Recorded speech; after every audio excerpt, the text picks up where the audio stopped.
दक्ष सुता सती जी इस प्रकार बहुत दुखित थी। उनको इतना दारुण दुख था कि जिसका वर्णन ही नहीं किया जा सकता है।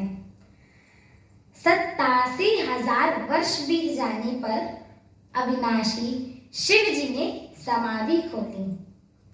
शिव जी ने राम नाम का स्मरण करने लगे। तब सती जी ने जाना कि अब जगत के स्वामी शिव जी जागे हैं। उन्होंने जाकर शिव जी के चरणों में प्रणाम किया। शिव जी ने उनको बैठने के लिए सामने आसन दिया।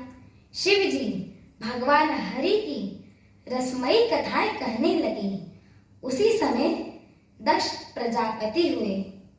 ब्रह्मा जी ने सब प्रकार से योग देख समझकर दक्ष को प्रजापतियों का नायक बना दिया।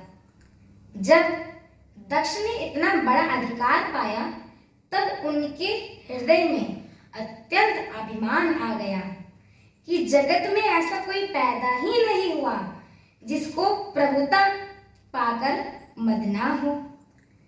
दक्ष ने सब मुनियों को बुला लिया और वे बड़ा यज्ञ करने लगे। जो देवता यज्ञ का भाग पाते हैं, दक्ष ने उन सबको आदर सहित निमंत्रित किया। दक्ष का निमंत्रण पाकर किन्नर, नाग, सिद्ध, गंधर्व और सब देवता अपनी अपनी स्त्रियों सहित चले। विष्णु, ब्रह्मा और महादेव जी को छोड़कर सभी देवता अपना अपना विमान सजाकर चले।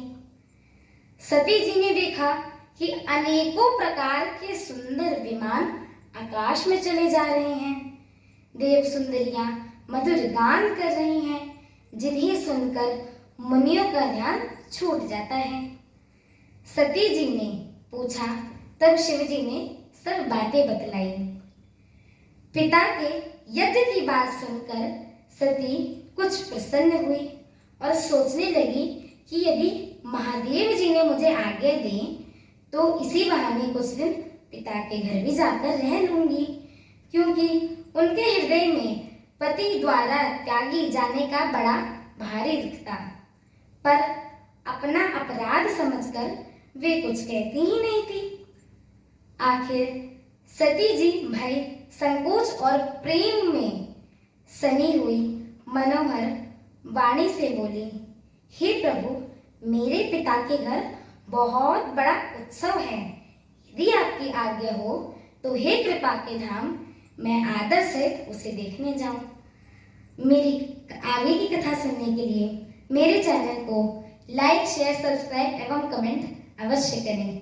बोलिए सियावर रामचंद्र की जय, पवन सुत हनुमान की जय। जय श्री राम।